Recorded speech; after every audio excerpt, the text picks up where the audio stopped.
예배 전에 일부 예배 때도 그런 말씀 나눴는데 제가 깜짝 놀랐어요. 오늘 제목이 진정한 부흥인데 사실은 제가 이렇게 마음에 품고 있는 제목 가운데 하나가 좋았더라예요. 좋았더라. 근데 예배 전에 좋았더라를 열 몇 번을 전교인이 하는 걸 듣고 깜짝 놀랐어요. 그래서 그냥 이게 참 하나님의 인도하심이 있나 보다, 그런 마음을 가졌어요. 여러분 소원이 있으시죠? 소원 없는 분 계세요? 나는 소원이 없어, 하나님한테 다 맡기고 살아.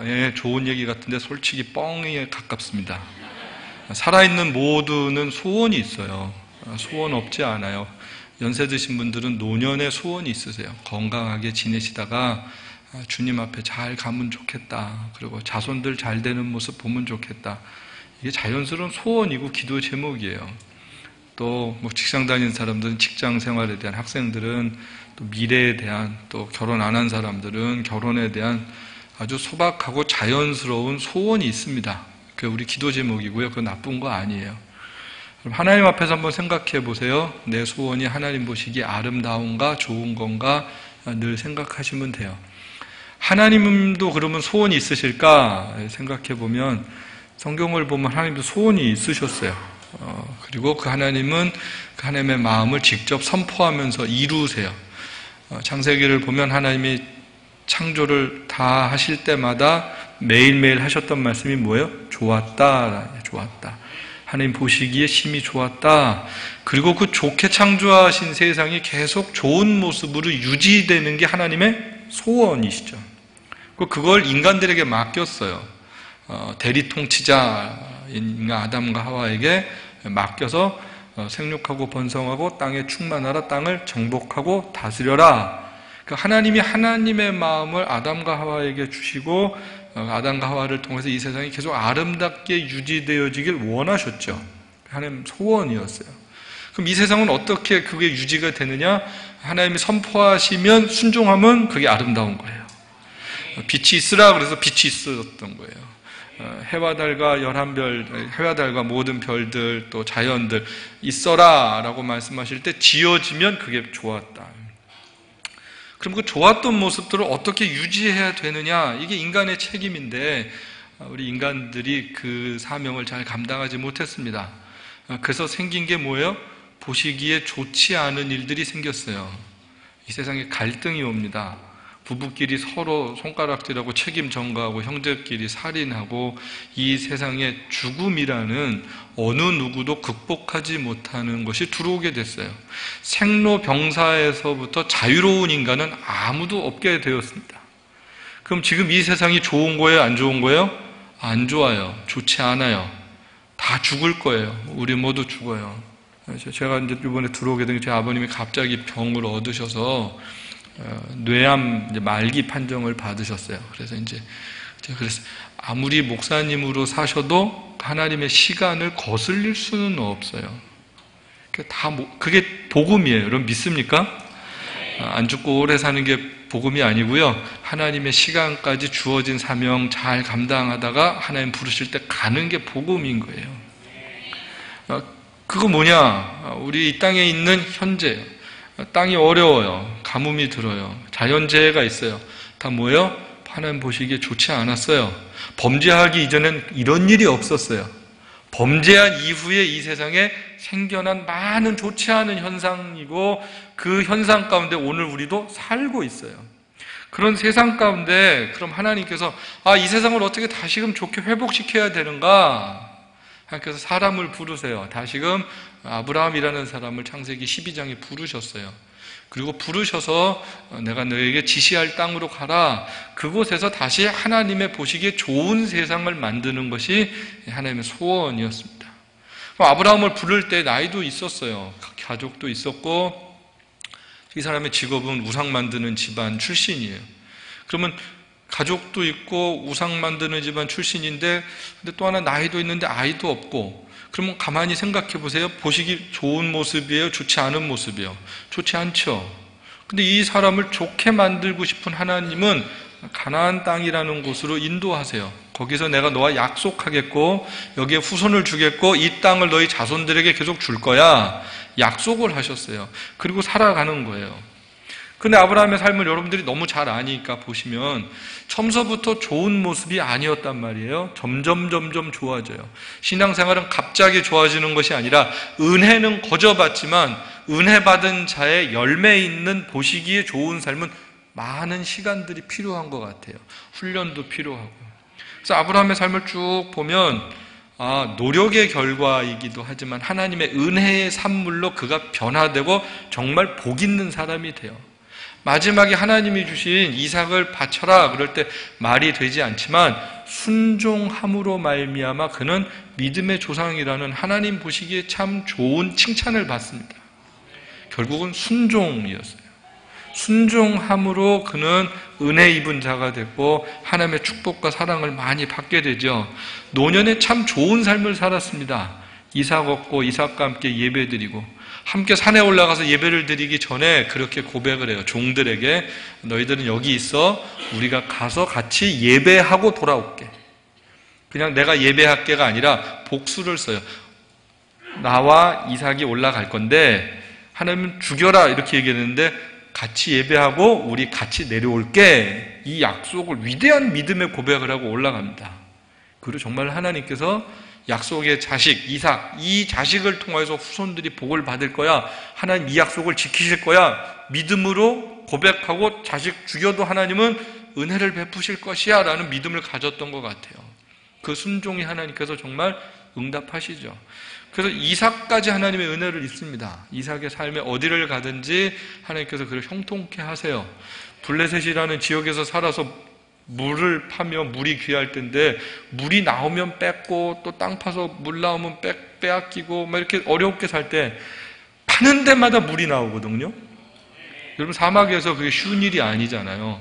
그러니까 주변에 있는 블레셋 사람들 쟤는 건들면 안 돼. 쟤 뒤에 누가 있어.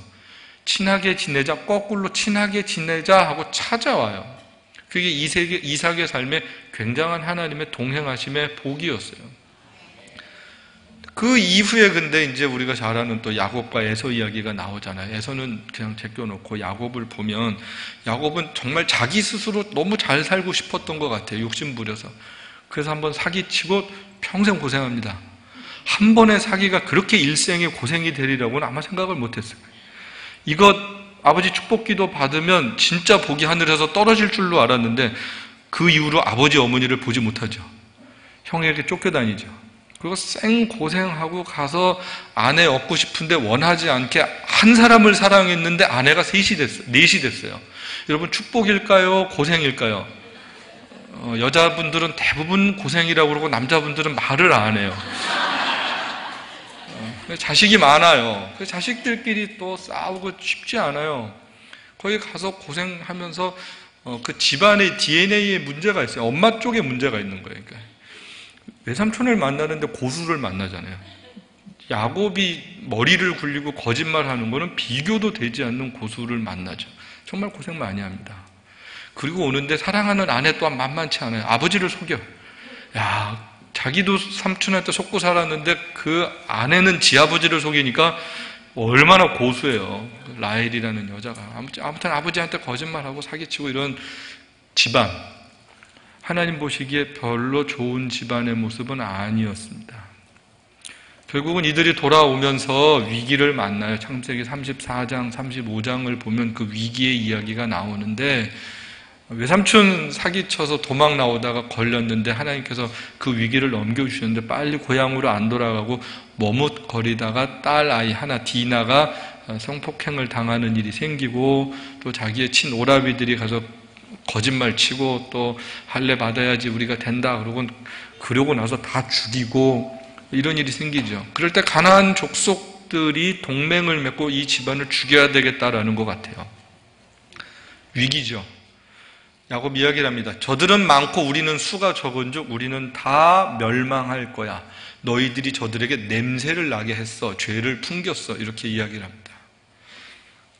여러분 이것은 야곱 집안이 그냥 멸망을 당하는 것뿐만이 아니라 아브라함에게 하셨던 약속, 이삭에게 하셨던 약속, 야곱에게 하셨던 약속이 동일한 약속인데 지금 야곱 때에 와서 이 하나님의 언약에 위기가 왔다라는 거예요. 그러면 이 위기 상황, 정말로 하나님 보시기에 아주 나쁜 상황, 패역한 상황, 과연 이걸 어떻게 하나님이 좋게 만들어 주실 수 있을까? 하나님께서 야곱에게 깨달을 수 있는 마음 하나를 주세요. 창세기 35장을 한번 같이 보겠습니다. 창세기 35장 1절에서 5절 같이 한번 볼까요? 하나님이 야곱에게 이르시되 일어나 베델로 올라가서 거기 거주하며 내가 내 형 에서의 낯을 피하여 도망하던 때에 내게 나타났던 하나님께 거기서 제산을 따라 하신지라. 야곱이 이에 자기 집과 세상과 자기와 함께한 모든 자에게 이르되 너희 중에 있는 이방 신상들을 버리고 자신을 정결하게 하고 너희들의 의복을 바꾸어 입으라.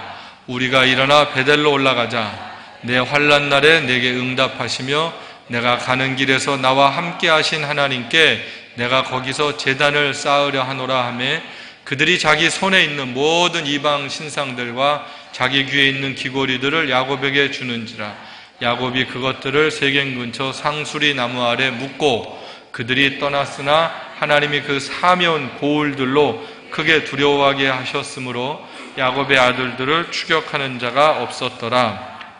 창세기 35장 1절에서 5절을 정리하면 이래요. 야곱이 이걸 기억하지 않고 하나님이 야곱으로 하여금 이 내용이 기억나게 하셨다라는 거예요. 어떤 기억이냐면 창세기 28장의 이야기였습니다. 형한테 사기치고 거짓말하고 도망갈 때, 혼자서 도망갈 때 하나님 만났죠. 그때 약속했어요. 다시 돌아오게 되면 여기가 하나님 전이 될 것입니다. 내가 11절 드리겠습니다. 하나님만 예배하고 섬기겠습니다. 그런데 야곱이 이 약속을 하나도 안 지킨 거예요. 그런데 하나님은 이 약속을 지키셨어요. 지금 돌아오게 하셨어요. 이걸 기억나게 하세요.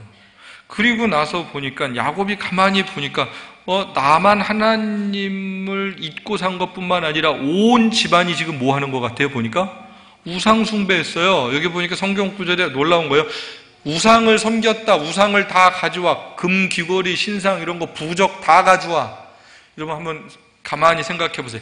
야곱 집안 식구들이 우상 숭배했다라는 게 여러분 이해가 가세요? 이해 안 가죠. 안 그럴 것 같았죠.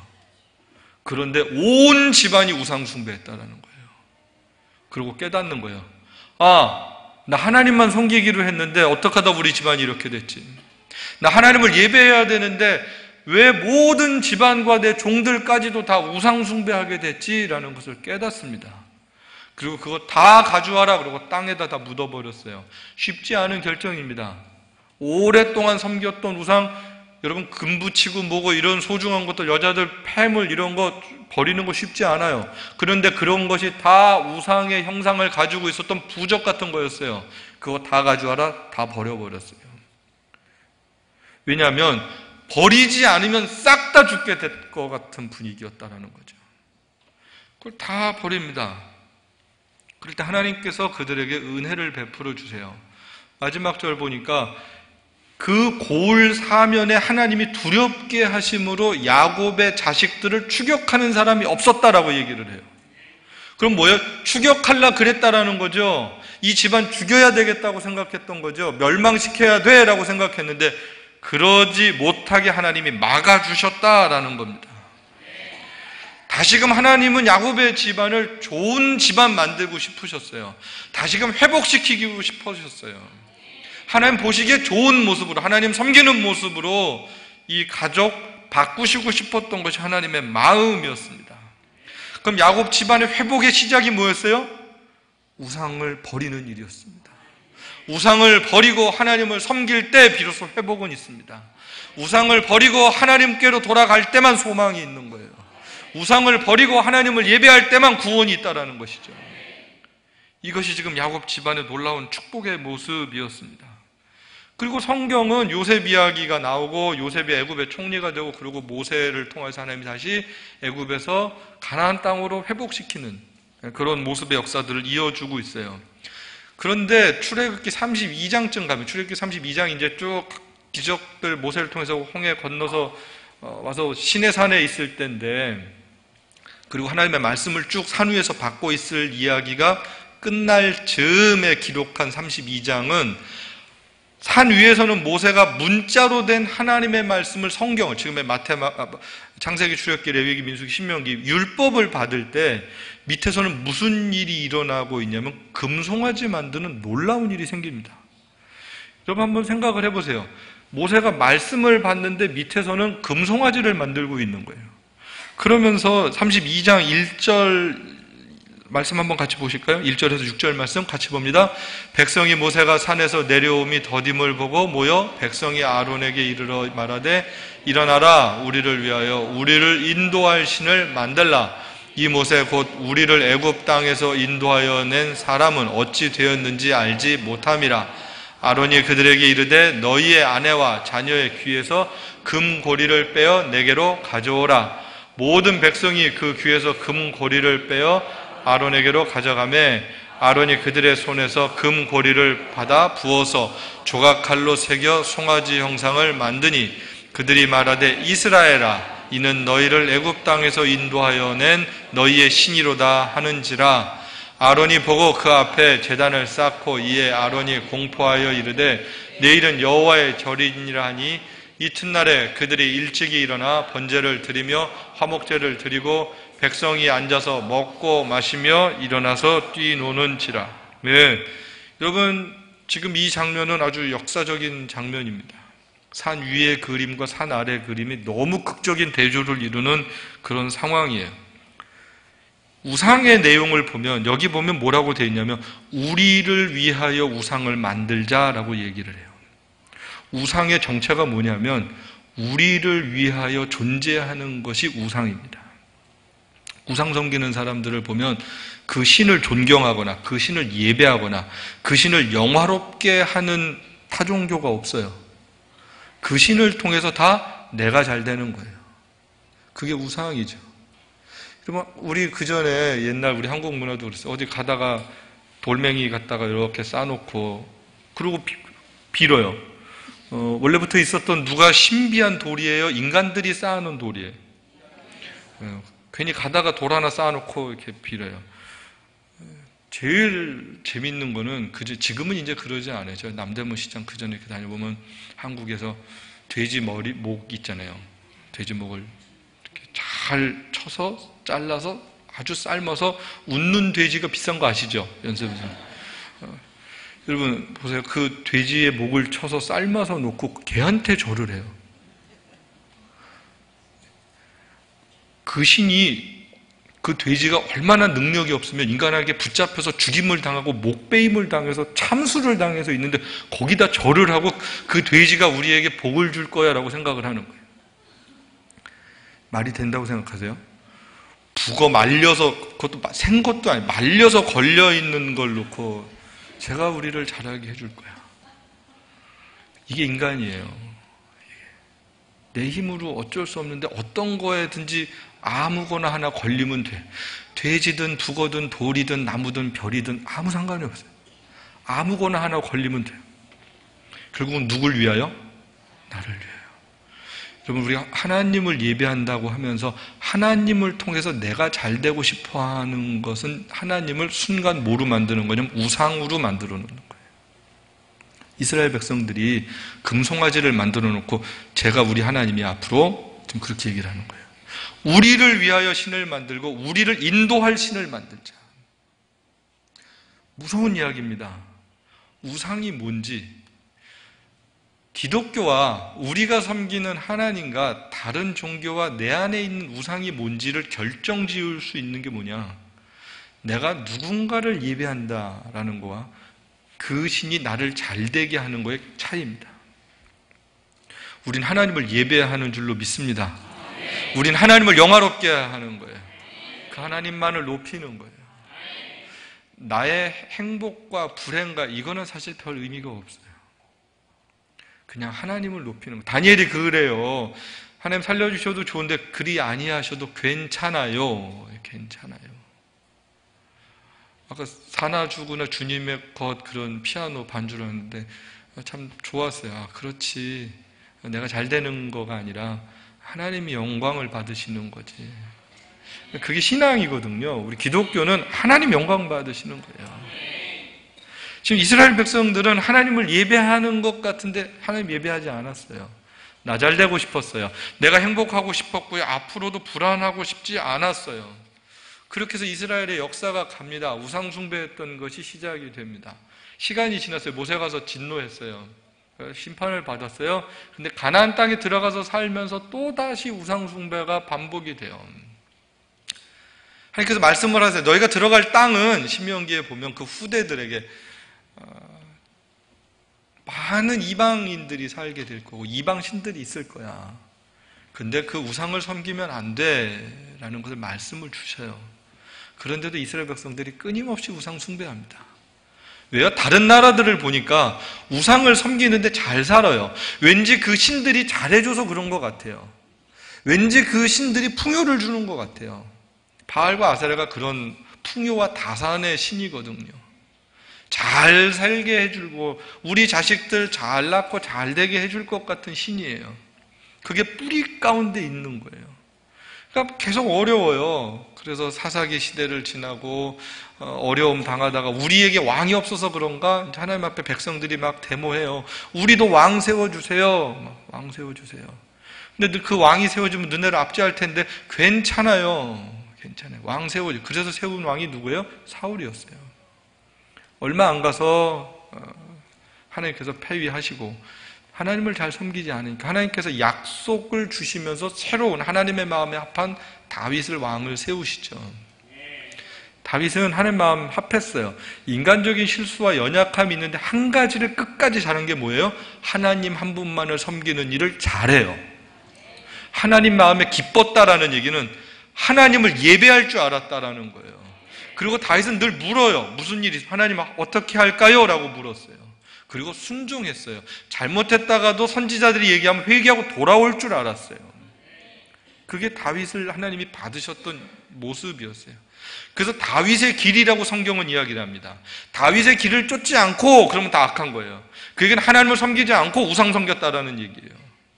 다윗도 고생 억수로 하죠. 성경에 보면 제일 고생 많이 한 사람이 다윗이죠. 그래서 다윗의 시편을 보면 고생해요. 그래서 그 고생 가운데 늘 누구를 예배해요? 하나님을 예배해요. 여러분 그 다윗의 고난 시대를 보면서 은혜를 우리가 사실 받아야 돼요. 천하의 다윗이 어떻게 나왔나? 고난으로부터 나왔습니다. 그래서 예수 믿는 분들이 우리들이 고난을 너무 걱정하지 말고요. 형통을 꿈꾸지 말고 고난 가운데 하나님을 기도하고 예배할 수 있는 게 전 복 같아요.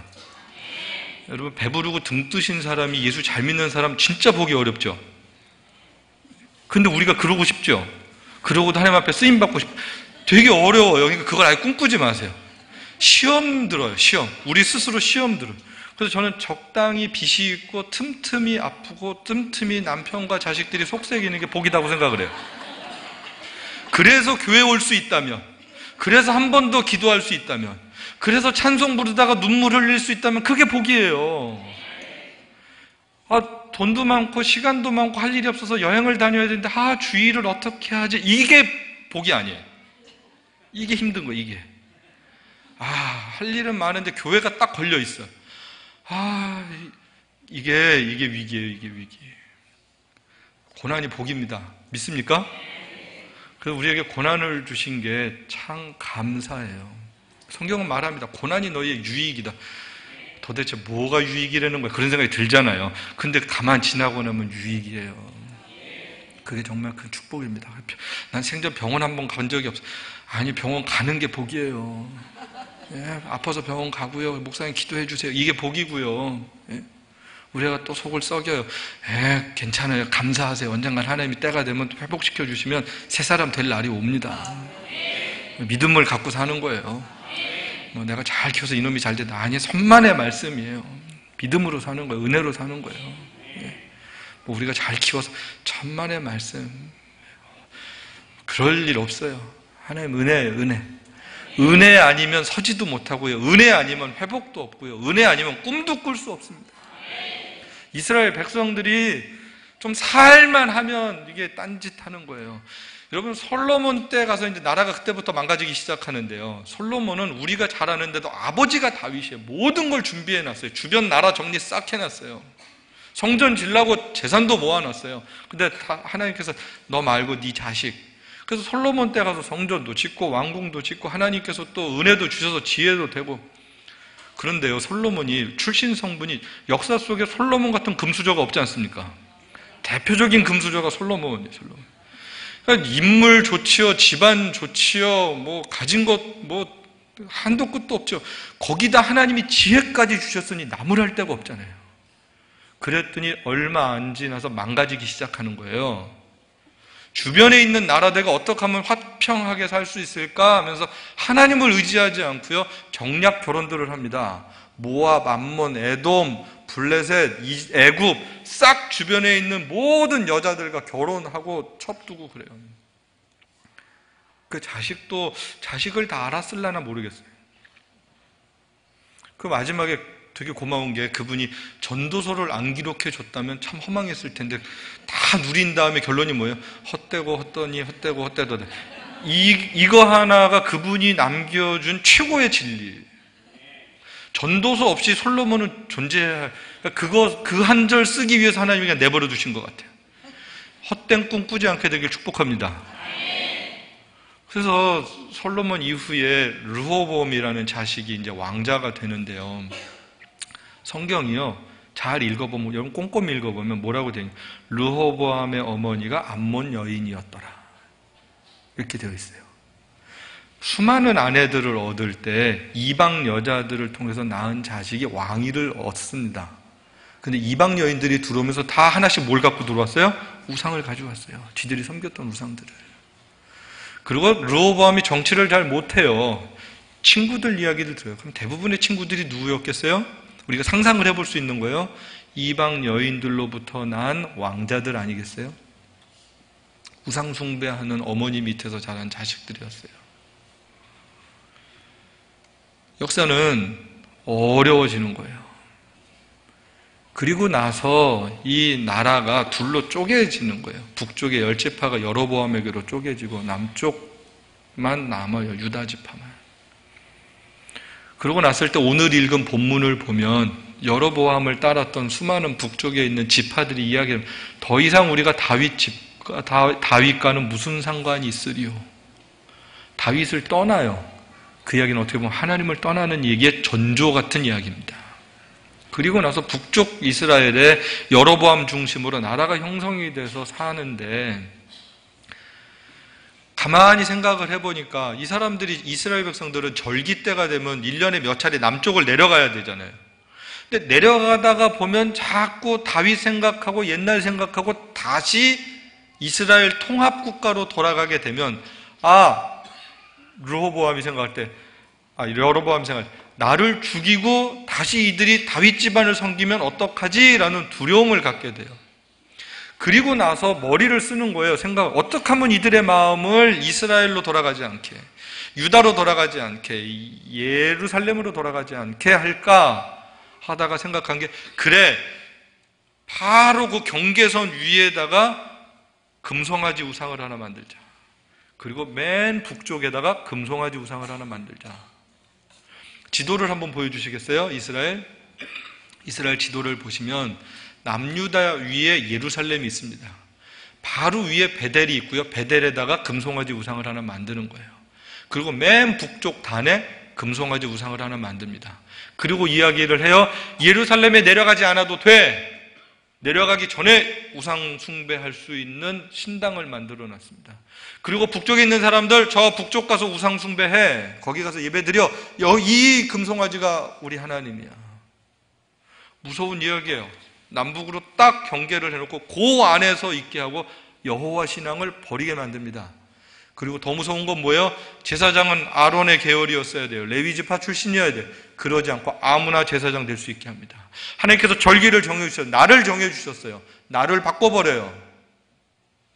그리고 아무 날, 아무나 여기 금송아지 앞에 가서 제사 드리면 돼. 이것이 이스라엘 국가적 우상 숭배가 시작되는 이야기였습니다. 그런데 더 충격적인 이야기는 북쪽의 우상을 섬기는 일들이 자행되고 시간을 지나갔는데 남쪽에 있는 이스라엘 백성들 또한 우상 숭배했다라는 이야기를 성경이 이어서 해주고 있는 거예요. 너무너무 슬픈 이야기입니다. 14장 22절에서 24절 말씀 한번 같이 보실까요? 열왕기상 14장 22절에서 24절 같이 보겠습니다. 유다가 여호와 보시기에 악을 행하되 그의 조상들이 행한 모든 일보다 뛰어나게 하여 그 범한 죄로 여호와를 노엽게 하였으니 이는 그들도 산 위에와 모든 푸른 나무 아래서 산당과 우상과 아세라상을 세웠음이라. 그 땅에 또 남색하는 자가 있었고 여호와께서 이스라엘 자손 앞에서 쫓아내신 국민의 모든 가정한 일을 무리가 본받아 행하였더라. 예, 여러분 여기 보세요. 이스라엘 성경 여러분 열왕기 상하나 역대상하를 보실 때 역사를 요건 북쪽 이스라엘의 역사구나, 요건 남쪽 이스라엘의 역사구나 이렇게 나눠서 보시면 돼요. 근데 대부분 북쪽 이스라엘의 역사기를 많이 기록해 놨어요. 왜요? 우상 숭배하다 망한 역사를 기록해 주는 거예요. 근데 지금 보니까 우상 숭배를 이렇게 북쪽에서 금송아지 만들어 놓고 했는데 시간이 지났는데 남쪽도 성경에 그들도 산당 만들고 우상 섬기는 일들을 했더라. 그러면서 곧바로 무슨 얘기를 해줘요? 그 땅에 남색하는 자들이 있었더라. 우상 숭배했더니 이 사람들의 영적 정신적 상태가 망가지기 시작했어요. 그러면서 동성연애가 나타나기 시작했어요. 그게 죄다라고 지금 성경이 지적을 하고 있는 거예요. 이런 일들이 있으면서 이스라엘 백성 땅에 기근이 들기 시작합니다. 주변에 있는 이웃 나라들이 우습게 보기 시작합니다. 얼마 안 가서예요. 다윗 때 주변 나라들이 우습게 못 봤어요. 함부로 하지 못했어요. 솔로몬이 머리 썼어요. 정략 결혼하면 우리가 잘 살 줄 알았어요. 다른 나라들이 함부로 안 할 줄 알았어요. 바로 그 다음 세대 가서 주변에 있는 나라들이 다 우습게 여깁니다. 계속 침략합니다. 땅이 피폐해지기 시작합니다. 문화적으로 파괴가 되기 시작합니다. 하나님이 보시기에 좋았더라라는 나라가 좋지 않은 나라로 전락해버리게 되는 거예요. 여러분 시작이 뭐였습니까? 우상 숭배였습니다. 우상의 정체는 하나님 없는 평화예요.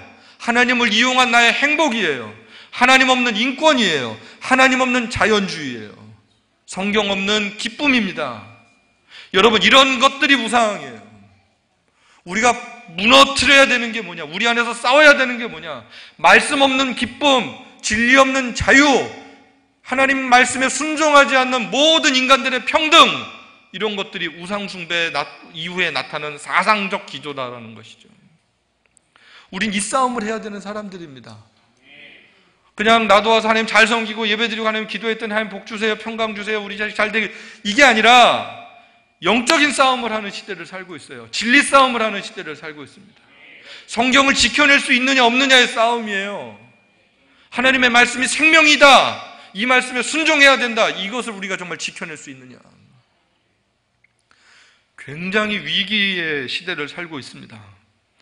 열왕기 상을 제가 요즘에 계속 이렇게 보면서 우리나라를 생각하게 되죠. 우리나라를 생각하게 돼요. 북한 7년째인가 8년째인가 전 세계에서 가장 기독교를 핍박하는 국가 1등, 예수 믿는 사람들이 가장 핍박당하는 나라, 3대째 우상숭배하는 나라, 인권 없는 나라, 늘 가뭄과 홍수와 기근이 끊이지 않는 절대적 빈곤 국가, 아프리카 이외의 국가에서 제일 가난한 나라가 북한이잖아요. 정말로 처참한 나라, 하나님 없다 하는 나라, 하나님 없다. 그럼 남한을 이렇게 생각해 보면 북한은 하나님이 없다 그러는데 남한은 보면 돈이 하나님이다 그러는 사상 속에 살고 있단 말이에요. 크게 다르지 않은 거예요. 여기는 하나님이 없어요. 근데 여기는 돈이 하나님이에요. 똑같이 하나님 잘 안 섬기는 거예요. 여러분 우리가 어떻게 하다 이렇게 됐냐? 어떻게 하다 이렇게 됐냐? 언제부터 우리가 이렇게 가물었고, 언제부터 이렇게 힘들고 양극화가 되고 갈등하고 싸우고, 언제부터 우리가 이렇게 됐을까? 우리 안 그랬었는데, 근데 다음 주면 또 6.25 기념주일이잖아요. 우리 안 그랬잖아요. 그 힘들고 어려울 방글라데시보다 못 살았나? 바로 하나 윈각 6.25 전쟁 끝나고 그랬잖아요. 일제시대 때 하나님이 지켜주셔서 은혜를 주셔서 해방을 하나님이 주셨잖아요. 우리 민족에 스스로 해방될 수 없었을 때 하나님께서 은혜를 주셨잖아요. 그거 다 선교사님들의 힘이었잖아요.